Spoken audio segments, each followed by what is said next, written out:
Good afternoon and welcome to Achates Live on Tuesday, the 9th of March. I'm Caroline McCormick and I'm your host this afternoon and also the director of Achates, the strategy and fundraising company I founded 7 years ago now to support cultural sector organisations of all forms, scales and locations to develop resilience with integrity. Since then, we've worked with hundreds of organisations across the UK, and whilst we always aim to bring our audience-informed approach to our work, one of the great pleasures is constantly learning from you and the work that you do, and Achates Live is in many ways a celebration of your innovation and skills, and particularly at this challenging time.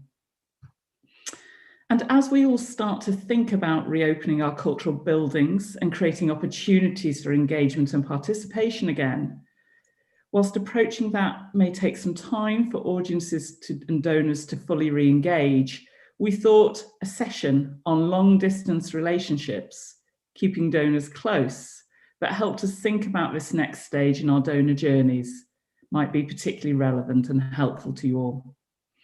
I'm really delighted to say that we have three wonderful expert guests joining us this afternoon to explore this subject. Firstly, I'd like to ask Maggie Kerr, Director of Development from Hay Festival, to say hello. Hello, Maggie. Lovely to have you with us. Hi, Caroline. Lovely to see you. Thanks for having me. Thanks for joining us. And then a real pleasure to have Esther McLaughlin, Director of Development at the Royal Academy of Dance, with us as well. Hi, Esther. Hi, Caroline. Hi, everybody. Thanks for having me. Really lovely to have you with us as well, Esther. And finally, Samir Savant, Festival Director of London Handel Festival. Thanks for joining us, Samir. Great to have you with us. A pleasure, Caroline. Nice to see everyone on this call. Super. So I'm just going to give you a little bit of background into our three guests today, if I may. And I'm not going to spare their blushes because they've got really impressive CVs. So Maggie is the Director of Development to the annual Literature Festival held in Hay-on-Wye in Wales, having previously served as its producer for over 12 years. Maggie works to secure strategic partnerships with private, public and third sector organisations to financially support the work of Hay Festival in the UK and internationally. Managing successful corporate partnerships has been a key part of her role, delivering multi-year sponsorship agreements with the likes of Google, iBooks, Telegraph Media Group, Sky Arts, Baillie Gifford and the Welsh Government, as well as Tata Group and Barclays. Her work also includes developing philanthropic giving to the Hay Festival Foundation. Esther is, as I've said, Director of Development and Fundraising at the Royal Academy of Dance, overseeing their major capital campaign to establish a new home for dance and their global headquarters in Battersea. Esther has over 20 years fundraising experience for the arts and heritage sector, including senior positions with the Tate, British Museum, Baltic, Crafts Council and Hastings Contemporary. And finally, Samir also has over 20 years experience as a senior manager in the cultural sector, including with organisations such as the Royal College of Music, Shakespeare's Globe, English National Opera, the Royal Academy of Arts and Handel House. He took up the post of Festival Director in 2016 and has presented the annual festival ever since. Samir is also the co-founder of Pegasus Chamber Choir, the lead for the Chartered Institute of Fundraising's Cultural Sector Network Mentoring Programme, and a trustee of the Shavana Jay Singh Dance Company. So you can see what an impressive panel we have today. And that just leaves me to introduce our own Director of Development, the equally impressive Kane Moore, who's going to lead today's session and to remind you all that information is correct at point of broadcast, but may change. So thanks, Kane, and over to you. Thank you very much, Caroline. And as Caroline mentions, the information is correct at the time of broadcast, which is Tuesday, the 9th of March at 2 p.m. exactly. So almost 6 years ago to the day, when I was then heading up fundraising for Battersea Arts Centre and bringing to a close our capital redevelopment, we suffered a major fire, which in less than an hour took out half of our grade 2 star listed building destroying our main theatre, the Grand Hall. And we responded quickly. That same evening, we launched our Phoenix emergency appeal to meet the significant earned income losses that we face. We lobbied government for additional support. We called on everyone who booked tickets to issue refunds, nearly all of whom converted their tickets to donations.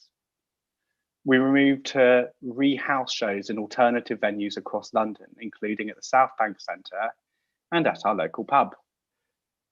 We were honest and open about the challenges we faced.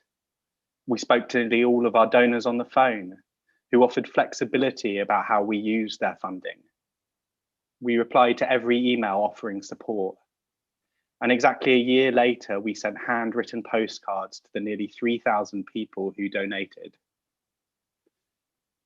And whilst Battersea Arts Centre's fire does not come even close to the emergency that ours and other sectors have faced since the onset of the pandemic nearly a year ago, there are, I believe, lessons that we learned through the Phoenix appeal that can translate to how we approach individual relationships today, and which I hope also helps to set the discussion and tone for today's Achates Live. So for the first time, I would say, we managed to cut through the challenge of audiences not seeing us as a charity. Very quickly, Battersea Arts Centre's messaging shifted towards the impact of our venue to the communities we serve. I feel we found a better approach to selling shows while centering individual stories of how we have transformed lives and helped to diversify the sector. The response to our Phoenix appeal reached across the UK and internationally, with 40% of donors based outside of London. We discovered an international community of individual supporters, including artists and past programme participants, who were motivated to give because of their connection to BAC, not expecting something transactional in return. Through phone calls and emails and through interactions on social media, we drew closer to our donors and came to better understand their motivation for giving. And from the offset, we thought about how we could thank this community of supporters over and over again. We couldn't say thank you enough. There are many parallels to today's crisis. COVID has fundamentally changed many organisations' relationships with their supporters and audiences. The success of public campaigns and ticket conversion schemes has brought to the fore a great understanding of the value of the arts in all of our lives. Linked to this, the cancellation of programmes has meant that many have moved to redirect communications around the impact of their work. And our digital programmes and appeals have connected us with an international audience and a supporter base who may never actually meet us in person. So in this session, I'm interested in digging into how our approaches to donor engagement over the past 12 months can dictate and guide our strategies in the year ahead. And so, with that in mind, I want to start by asking our brilliant panel to take 5 minutes each to reflect on one or two elements of their individual giving programs that have been successful during COVID, and whether there are approaches that they plan to take forward in the period ahead and as venues start to reopen. So I'm going to start by asking Samir to talk to that point and talk to the experience of the London Handel Festival. Over to you, Samir.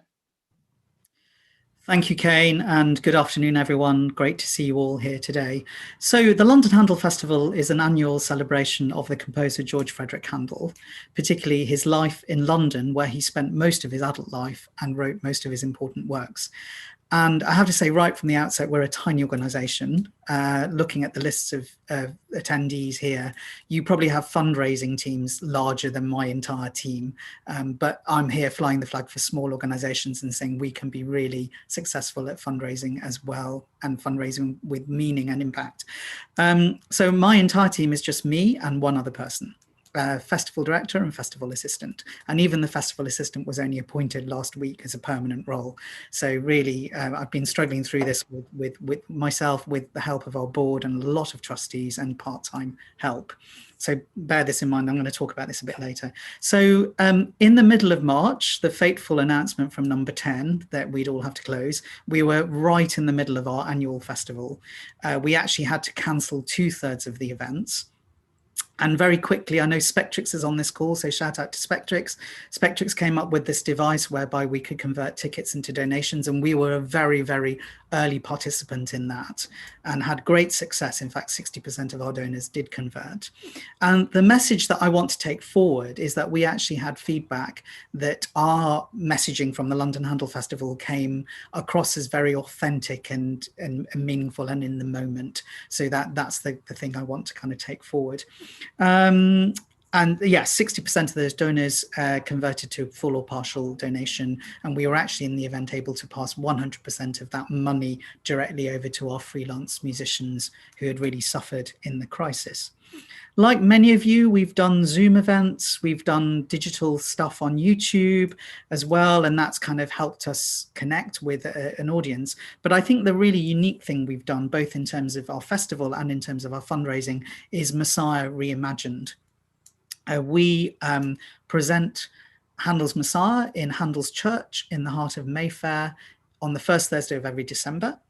And last July, I was thinking, we can't really do this because we can't safely put the musicians in the space and distance them all. We could probably put the orchestra, a Baroque orchestra, and our 4 soloists and have them all distanced, but there's no way that we could fit all the choir in as well. So I thought of turning a constraint into a virtue, and I'm a singer myself. So I thought we'd create virtual choirs. And as people are at home and not able to indulge in their favorite pastime, which is singing, this is a way that we can really reach out to them. And it's been a tremendous success. So on the 3rd of December, we had the first iteration of Messiah Reimagined.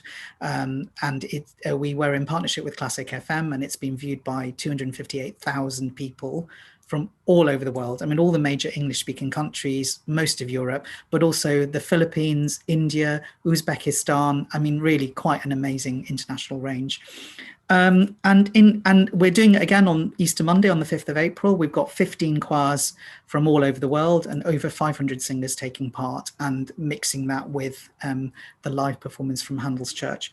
And in the run up to the 3rd of December, we didn't take part in the big give, but I saw lots of people were, and I felt I needed to kind of have our voice in there. So I invented our own Christmas appeal, and the messaging was very similar to what people were doing for Big Give. And it was all around, well, we're doing this massive event on the 3rd of December and we're making a massive loss because it's all free. So please help us. And we raised £12,500, mainly from our regular donors, making additional gifts, 350 donations, mostly in the £5 to £25 category, but a few that are £50 to £500, including from donors who had never given to us before. So this was a really interesting exercise of just going out there, being really honest and just saying the same message to everyone, and you never know what's going to come back. We also did text giving for the first time. So as I was announcing the event, which is still available on YouTube, on our YouTube channel, I was regularly asking for text gifts, and we raised over £1,000 in text giving. And a small niche organization like us, we would never really have done text giving before. But because we were reaching a very big international audience, we wanted to give people a really easy way to give. And that's another thing that we're thinking about moving forward, particularly with international audiences, and making sure that we make it clear that although on our website we accept donations in pound sterling, you know, it will convert from their local currency. And I just wanted to say something finally on stewardship, because there is only me and an assistant, but we've recruited a trustee to our board specifically to help us with stewardship. So in that first round of the emergency gifts and people converting their tickets into donations, our trustee and a team of volunteers rang every single donor to say thank you for their support and how are they doing in the pandemic and making sure they were all right. And then again, after our early December appeal, the same lovely trustee has been ringing everyone at a higher level to say thank you personally. And we've set up a little widget, again on Spectrix, whereby every single donor that donates gets a special thank you with like the first 3 bars of the Hallelujah chorus and in their inbox the next day. So it's a way of us making sure that every single donor is thanked, no matter what size their gift. So that's us. Thank you so much, Samir. I can't do a kind of choral thank you, but we have, I hopefully posted the Messiah Reimagined link onto the YouTube. So Esther, handing over to you, it'd be great to hear about your approaches since COVID and what you're planning to take forward. Thank you. Great to hear you as well, Samir. I'm a big Handel fan, so I'll be tuning in later to that. So I'm working for the Royal Academy of Dance, and we're actually very new to fundraising. I've been in the position for a year and only recruited 2 people 6 months ago. And as we all know, we were closed down in March, and we'd only had our second major event on the 3rd of March, and then we're closed down. So we are obviously in this capital campaign period. It's been very tough, very difficult, and we had a number of people who we had already formed relationships with that we needed to continue and deepen those relationships with. And we also had new people who were being introduced to us. So with the lack of opportunity and ability to meet in person and all of our events being cancelled for the whole period, we had to look at, what were our objectives? And if our objectives were to deepen relationships, engage people in conversation, and so they get to know what the Royal Academy of Dance is, then how are we going to do that? And very quickly, we realized that online platforms were a real potential for us, but we didn't want to do kind of mass kind of participation events. And what we wanted to try and do was replicate the kinds of conversations we might have in the round, say over dinner or at drinks. And so we decided to ask our president, who's Darcy Bussell, if she would start to host a number of in-conversations with Darcy. And we thought we'd call it Drinks with Darcy, but actually we got sponsorship from Nightingale, and we decided to call it Sparkling Conversations. And we invited between 12 and 15 people, no more, to attend an hour-long session on various aspects of dance, of choreography, of dance's experience, of how dance can actually is important to our health and our well-being, how movement is important, and to look at the various lives of different ballet dancers, of the history of the Royal Academy of Dance, and how we would formulate those conversations was to actually, we do a lot of research, but it wasn't scripted, but it was hosted by our chief executive and also the editor of the Dance Gazette. And it was a very varied program, and it is by its nature, a lot of the dancers are themselves international, and we wanted to ensure that a full kind of spectrum of the dance world was reflected in the kinds of events that we were having. This was a new approach for us, and we have actually spent 9 months doing these sparkling conversations. They're 1 or 2 every couple of months, and we hadn't intended to actually ask people directly for money.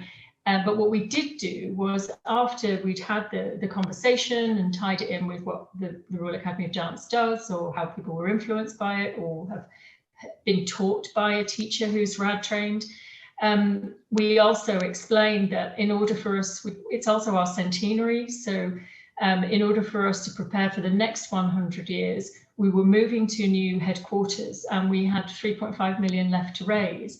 And we would be very pleased if people would be minded to help us. So we didn't actually ask directly, and what we wanted to do was to build up the relationships and then use it as part of our kind of usual cultivation strategy for major donors. However, we did find that because some people were very receptive, great ballet fans, and understood what we were trying to do and understood the significance of the project for the next 100 years, they actually said that they would make donations to us. And we actually managed to secure donations of from 1,000 to 20,000. So it's incredibly significant number of donations and the range of donations that were coming in. We are at a stage where a lot of those relationships are very warm to us now. And so we're having individual conversations much the same way we would normally do if we were in person. So, but one of the beauties of these Zoom events is that they're very, and small scale Zoom events, is that it was very participative, and it was meant to be not a panel discussion, but very much that the audience were the participants. They could ask questions freely, and there was space and time for them to do that. And we really wanted to make them feel like they were talking directly to Darcy, or they were talking directly to Melindy, and another one of the Royal Ballet dancers. And it was very warm, and the responses we got from people were very warm. So, and we've also, I think Kane mentioned earlier, we've had great appetite for these events to continue. So even when we're out of lockdown, the people who we're working with and talking to actually want us to continue. And when we do get into our new building, we have an incredible new theatre space where we will actually do hybrid events, so we can have a live audience and live panel, but we also want to stream those events because we're actually a global organisation, and so it will be feasible for us to do so. So very positive response to kind of quite a novel and quite a quick idea that we had to put into practice. Thank you so much, Esther. And finally, last but not least, I would love to hand over to Maggie at Hay Festival to get your reflections on the past 12 months and what things are looking like going ahead. Thanks, Kane. Thank you. So yeah, we've learned an awful lot in the last 12 months. I think it's been fascinating, and although it's been incredibly challenging, it's also presented lots of opportunities, I think, that we didn't really understand previously. And one of the challenges that I think festivals have is to show the work that they do all year round and what benefit that brings to their communities. And I think what's happened for us is that we've really got a closer relationship now with our members and our donors and our audiences. And we've done that through building on the success of the festival in May, really, through the digital platform, primarily through creating a monthly book of the month monthly event, so live events that are digital that we didn't do before. And obviously we have lots of activities going on all year round in our international festivals, but to keep engaged with our UK audiences, we felt it was a really important piece of work to keep that engagement. And the benefits of doing that have been that it enables us to continue the donation message throughout the year, and which I think has been really important. I think we've understood more about how our audiences appreciate the content that we create, and the writers who have, are able to present their work and invite questions from the audiences. So that participation piece, I think, has really proven valuable.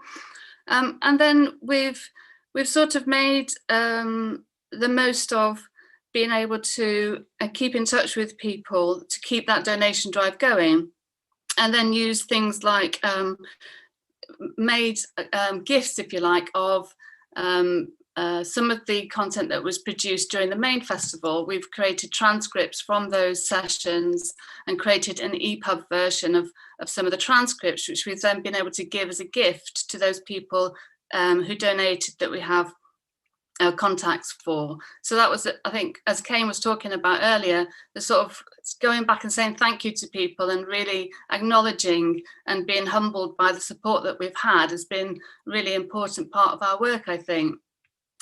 So creating, one of the things that I think was also challenging was sort of transferring some of the benefits that we give to our individual donors through our membership schemes, and how do we acknowledge maybe some of the lack of benefits that happened over the period, and also try and mitigate some of those, to sort of acknowledge that that they were missing and try and find some ways of providing alternatives. So again, through the book of the month, we've created for our patrons and benefactor memberships a gift of a 3-month subscription to Book of the Month. So each month we send them a copy of the book, and that enables us again to write to them to say, hello, how are you doing? Hope you enjoy this. And also then to start to talk to them about renewals. So that's been really well received, I think, as a just an acknowledgement, I think, of the way how much we appreciate their support, and also that we're not able to deliver on some of the benefits that we would otherwise be able to do. We created a Haymakers page on our website, so that is a list of nearly 8,000 people who gave to our cause over the last 12 months, which again is incredibly humbling. We're so grateful. So I think acknowledging the support is something that I think we've really sort of tried to focus on. And then looking at how we continue to sort of, obviously we're facing another year now with, for the festival in May, that will be a digital offer. So it's about trying to understand that the transactional nature of the relationship in a way has changed, and that we've acknowledged more what the festival means to people in the way that they've responded to us. So I think that's been a really positive outcome. Thank you very much, Maggie. Pleasure. Thank you. I think we really touched on some really interesting points. So looking at ways of creating meaningful and sustained engagement with donors, both in the sort of online world and the hybrid in-person world going forward. How you also reach out meaningfully and continue to engage that global donor audience. And looking at ways in which you can bring an authenticity to the approach. And I think these are really important things. So as we move into the questions, I want to wheel back to Samir and really ask, across your approaches, what has your learning since the pandemic told you about your supporter base and your audience?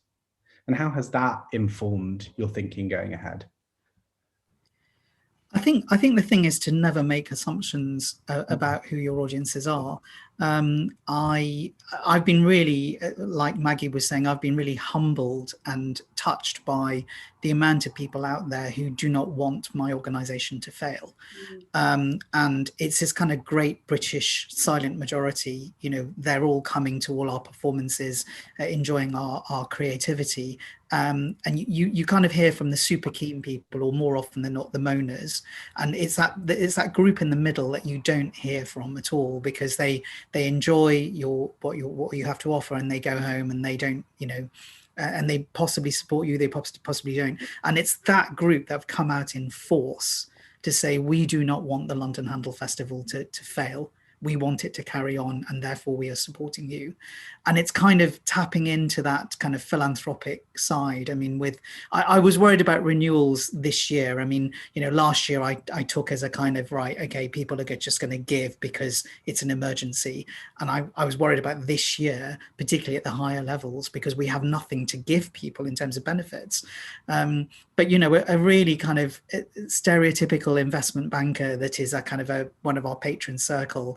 And I've really struggled with her before in terms of delivering the benefits and priority booking, and nothing ever seems to be right. And I just sent her an email, you know, slightly trepidatious, saying, you know, please, would you consider renewing? It's been a really tough year for us, and it continues to be. She came back instantly. Of course, I'm going to renew. What a terrible year it's been for you. I want you to survive. So, you know, even the most kind of hard-nosed kind of donors, their hearts kind of melt. And I, you know, going forward, I think in general across the arts, we can just be a lot more, this is what we do, we're really good at it, you've kind of come and been part of our community, please help us continue.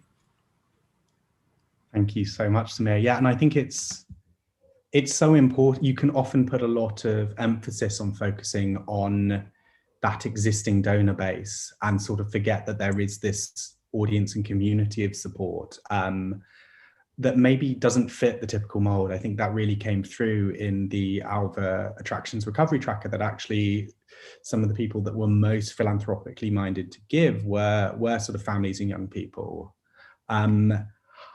I guess I've got the same question to Esther.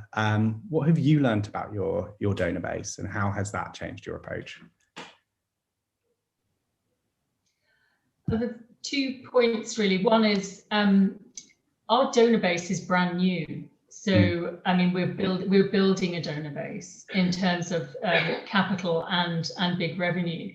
So in that sense, we're learning as we go along. I think one of the key things that we've learned is that actually, and it is a challenge for us, is we have to improve our communications to the external world in terms of understanding what we are. So essentially we're an arts organization and educational charity. We're not a dance company. We teach teachers. We have a faculty of education as well as a dance school, but we're also a membership organization. So from a member's point of view, and the members are mostly practicing teachers who do CPD courses through us. And similarly to Samir, we were very worried about the teachers, the members, because this is an industry. They're not teaching the Darcys of this world. They're teaching people's children who may never become a dancer, or it might be something that they do for a certain period in their life. And their businesses were immediately affected. And I think what does deserve the recognition is the speed with which they adjusted and upskilled to deliver dance classes in a different way to students, and also to keep communities together. So, and I think one of the things that we noticed was, and certainly we very quickly moved to reassure the members of, was if people were having trouble paying, we had a Hardship Fund.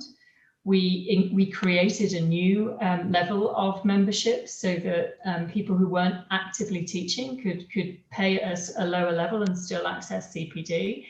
And also, if there were people who were really, really struggling, then we used our own judgment about it. But fortunately, we found that most of our members did renew as well. And actually, there's only a small percentage who renewed at the lower level. So, and they are, they're really important to us. And actually, the members will be part of a kind of more public campaign for us, for the capital campaign. And I'm delighted to hear about the Haymakers, because, that's also, anybody who gives any donation, it's really important. And some of the projects that we have developed over the last 10 years actually are major outreach and community projects. So we have a Step Into Dance project, which involves a group of dance educators going into schools across London and Essex. It's actually largely funded by the Jack Petchey Foundation. But they're going into, and so to be able to move that program from, the schools online as much as possible actually helped us widen participation, because lots of the students who weren't particularly engaged in the schools actually are engaging online in a different way. So I think kind of pedagogically and experientially, as well as in fundraising terms, the Zoom and the online world has actually opened quite a lot of doors in terms of participation. I think from a major donor point of view, the value of what we've been able to do with those sparkling conversations is to have really in-depth conversations with people about, about dance and about its attributions, how it can help, health and mental health especially, and our well-being, how, we can look at how you can break down barriers and look at, equality and diversity through dance. And so that's really amazing as well. And one of the projects that we do, which is Radius, is also for children with Esther, neurodiverse I might need needs. to shut you off at that point, just so that we can kind of get through all the questions. But do check out the Royal Academy of Dance website if you want to learn more about all of their brilliant programs. So finally, just turning to Maggie, and your learning about your audience base. I think the thing that we've learned, or that we've sort of been really thinking heavily about, was that the opportunity of the digital world is that we can now move to a hybrid model for practically everything that we do now, which is really exciting. and it's going to increase accessibility enormously. We need to do some work around understanding who those audiences are. I think that's a really important piece of work that's on our radar, and particularly within the UK, as much as also it's fantastic to see the international audiences, but I think from an accessibility point of view within the UK, I think that's a really important piece of work. And also, we sort of thought long and hard about the model for the festival in May, about whether or not we would have a paywall, whether we should charge for the events, or should we make it free, completely free, and then ask for donations. And there was some challenging conversations around those around that time. But I think the free model and asking for donations is helpful in that it obviously creates that accessibility piece, which is really important, but also enables the sort of the communication around being a charity and needing donations to be continued, which again I think is an important element of everyone was talked about, that understanding of arts organisations as charities. So I think that messaging is also quite important too. And I think it's an excellent vehicle for doing that. And can I just ask, do you see that sort of accessibility in the free event model potentially continuing when hopefully next year you move back to an online or in-person or hybrid program?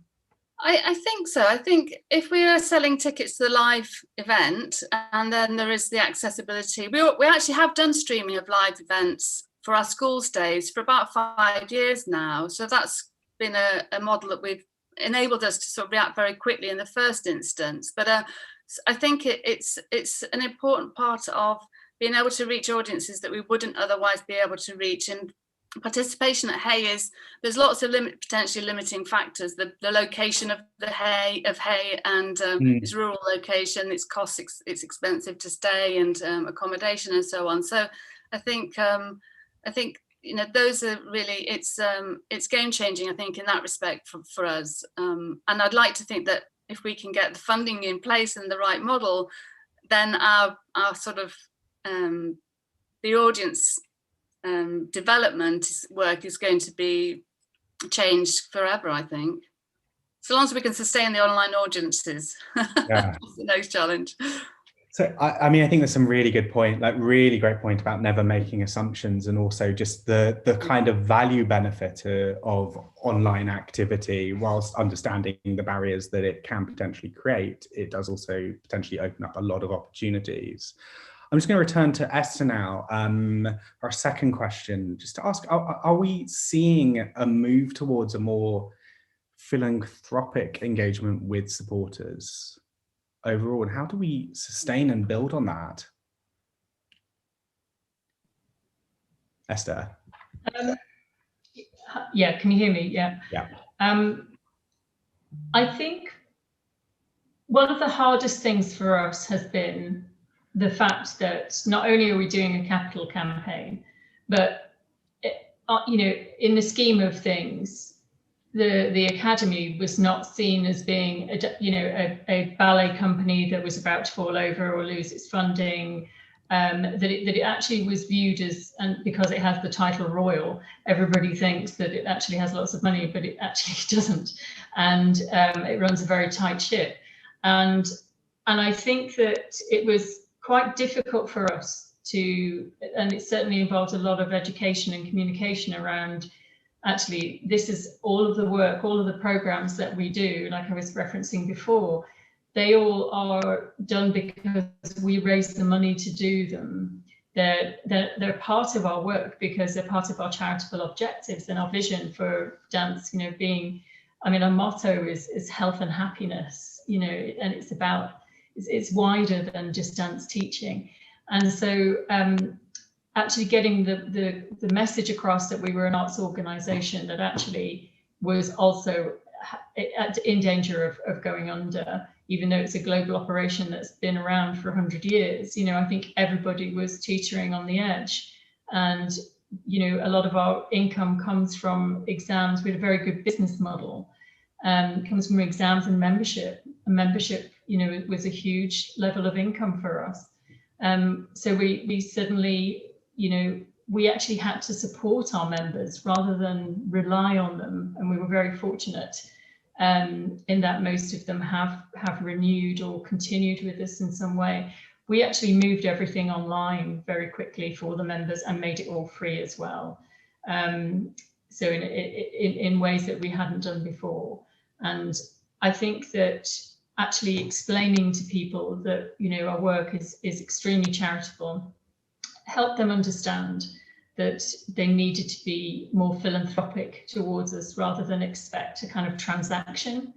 And we didn't really have much to transact with, essentially, you can't come and see a performance. You can't come and, you can come and meet ballet dancers, etc., meet teachers, but we had to find a different way in talking about ourselves. And I think raising the bar in terms of people understanding we were an arts organisation and a charity was really important. Thank you very much, Esther. Yeah, I want to turn that question to Maggie. I think you sort of touched on this a little bit about sort of opening up access, but I guess with both you and Samir, I'm really interested with Hey and London Handel Festival, what happens as you have, as you need to sort of move back into having to sell tickets for events? Does that change that dynamic at all? I think it remains to be seen to a point. I mean, unfortunately we're not able to do a live festival this May, so it feels like we've got a bit of time to plan for that. Our next UK festival will be in November, the winter weekend, and it feels like it will be a fantastic coming together of our audiences and writers, and we're really looking forward to that. So how we sustain and build on it, it's hard to know, really. I think the monthly engagement has been really important. I think that has proven really valued. And the thing I enjoy almost most about those sessions, I'm sure others have seen this too, is how you can see the audience is responding to the event at the beginning, where you get that, hello, I'm from, the country of wherever they're coming from, and seeing the sort of pleasure it gives people to connect even on that digital platforms. And I think that there's something in that needs to be understood and captured somehow. I'm not sure I've got the answer to that at the moment, but I think it's part of that. Everyone has their own passions, don't they? Their own, either the dancers that they love or the writers that they love, and they can get real pleasure from sharing that passion with other people. And I think the digital platform, although it's in many respects very isolating, it does have a level of engagement that is valuable, I think. Yeah, I mean, I think that it's that thing of, it's not just an interaction with you, it's an interaction with a community that shares an interest. And I think that is so important. And just to say, on our YouTube live chat, we've previously had like a happy birthday sing-along one time over YouTube live chat. I don't know entirely how that works, but it was great. Samir, finally, this question to you around philanthropic engagement and taking that forward. Yes, I think this past year and going well into 2021, we've effectively had a get out of jail free card, and people will just give us money because they, it's the instinct, the human instinct to want to help. I think going in late 2021, going into 2022, and generally speaking, I think we as arts organisations are quite good at making the charitable case for support. We always lean on things like, our education programmes, our inclusivity programs. At the Handel Festival, we run an international singing competition, so we talk about emerging talent as being a really key part of what we do. But I think what's changed over the pandemic is just the art, creating art, supporting a whole industry, largely of freelancers. That our audiences haven't quite realized all the stuff that goes on in creating these things. They see the end product, but kind of taking it back behind the scenes, and they're finally looking behind the scenes and realizing that there is this there's enormous industry that contributes, hugely to the economy of this country, but also contributes towards social cohesion and well-being in society. And I think that's a message that we can come forward with more going forward.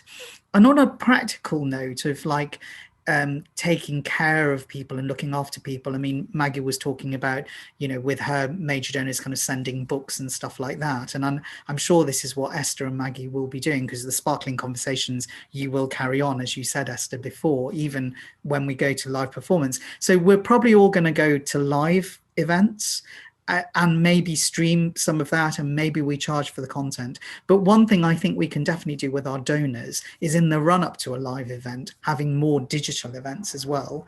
So like pre-performance talks, for me, I'm never going to go back to that traditional model of a pre-performance talk, which isn't particularly engaging. I'm going to get that same academic or that same expert on a Zoom call 2 weeks earlier and get a bigger audience for that, and hopefully then encourage ticket sales for the final event as well. So I definitely see kind of Zoom events and digital stuff in terms of donor stewardship and inviting people to kind of behind the scenes elements. I'm a trustee of Shobhana Jai Singh Dance, and they've gone one step, my God, they've gone really far down the road. In fact, they're inviting donors, high level donors, to attend rehearsals via Zoom.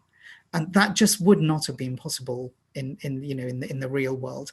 So we have to remember that there's all these possibilities for us to reach audiences. And it's not necessarily a geographical distance issue, it's a convenience issue as well. People might not want to schlep to this event.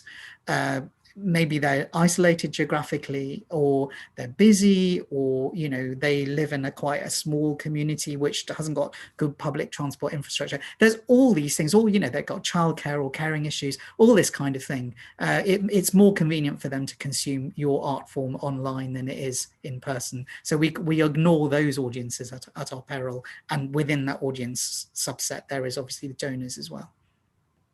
Thank you, Samir. Which sort of brings me on to last really quick question. I'm going to sort of get everyone to say maybe 20, 30 seconds on this. I guess sort of looking ahead, people, you've all sort of reached new audiences, reached donors for the first time, reached a global audience, run public campaigns, run private dinners. I guess, how do you focus your energies as the sector begins to reopen? Samir, I'm going to turn that back to you, because I think you talked on this a little bit just now.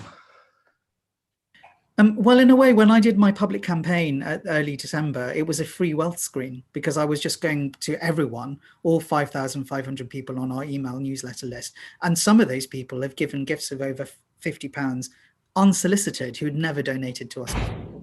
So obviously I'm going to focus on those people and really trying to warm them up in terms of carrying on our major donor program.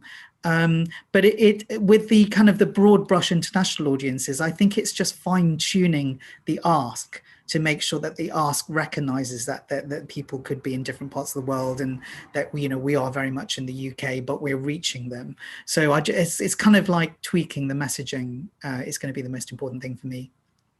Thank you. Same question to you, Esther. Yeah, I would actually re-emphasize what Samir is saying about the global audience. Whilst we're still trying to close down a capital campaign, which will take longer than had previously been anticipated, we are a global organisation, and it actually gives us more time to start to engage with audiences around the world. So I'm actually setting up Zooms with Australian ballet dancers and Australian choreographers on Australian time, and similarly on Chinese Hong Kong time, to do events with previous global kind of ballet dancers from China. So we will actually be looking at building those communities, who will always be at a distance until time permits people getting on a plane and moving around. And certainly, we will focus our energies on building that community, that global community, which also does include our members too, who are, RAD operates in 89 different countries. So we want to be able to support our members who are teachers globally as well. So we'll do the same. Thank you. And finally, Maggie. I think sustaining a year-round programme is really important for us, and I think also making the most of the opportunity of being able to engage with artists no matter where they are, as Esther was saying, around the world, and inviting them to participate in the programme where we might not otherwise have been able to do so. And I think making the most of the accessibility, in particular for some of our outreach projects, because capacity has always been a limiting factor, on top of the sort of regional, the fact that we're sort of quite based in Hay-on-Wye, which is a very rural place. There's sort of a lot of our activities are limited by the fact that there's only so many people you can fit in a tent at one particular time, and so there's great opportunities, I think, to expand the outreach work that we do to reach more people, and I think that's a really great opportunity for us to exploit in the next, in the coming months and years, really. Thank you so much. I think all of your points have really, I feel, particularly against the backdrop of Brexit, the sort of focus on reaching more people and reaching a global community serves as a really nice antidote. I'm going to now hand over to Caroline to see if there have been any questions from the chat. Absolutely. Some really great discussion going on the chat. Everybody's obviously really stimulated by all your conversations and insights, so thank you all very much. I'd like to just put to you a question that comes from Liz over at Cambridge Junction, and she really wants to ask you all about what challenges and pitfalls are you anticipating preparing for as we move into this next stage of starting to try and reopen and these hybrid models we've been talking about. Samir, shall I come to you first? Hi Liz, I was a student at Cambridge, so the Junction, I've lots of late nights spent there. So yes, lots of challenges, including the fact that even though it's safe to attend venues, will be safe to attend venues, will audiences want to still? So we've got to bear in mind that we've got to keep that engagement going, even though they might, the venues might be COVID secure, but do audiences want to come? And I think it's kind of what we were saying before about always being mindful of kind of keeping that engagement going with digital audiences, even though we are doing live, because when it's not going to be it's not a black and white binary situation. I think we're going to lots of grey areas of doing live events but streaming them, or doing digital only events. And I think as well, I mean, pretty much like My Messiah Reimagined, which can only have happened in a pandemic, we're going to be carrying on that project for many years to come, because how else would we engage with choirs, in Australia and in America and all this thing?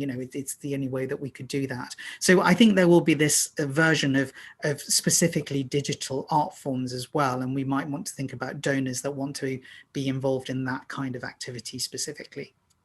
Great, thank you. I think it's such an interesting point, isn't it, about digital effectively becoming a medium that we're programming for in its own right. Samir, such a great point. Maggie, over to you. What are you preparing for? Because you've got obviously the festival coming up in May.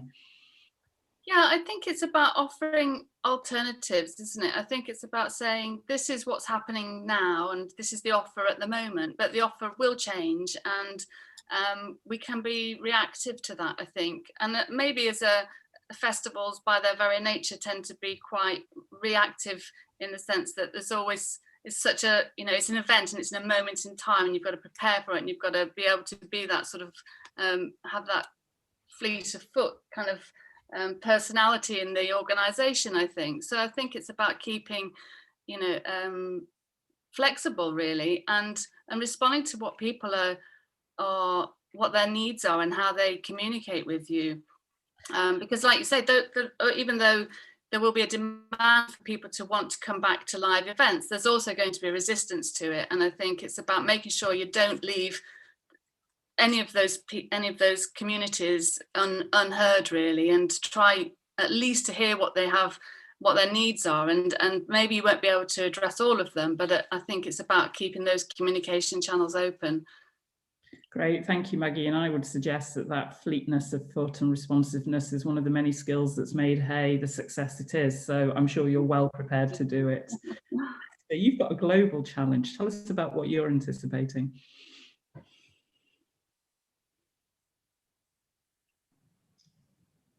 So I think just to echo basically what Maggie and Samir have said, that we have to be able to offer a range of ways that people can interact with us.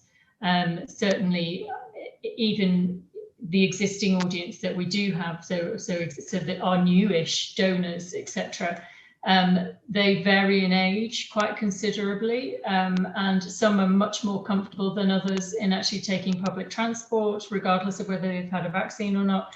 So I think that having multiple ways to engage with those people so that nobody feels left out or doesn't get an opportunity to experience what we have to offer.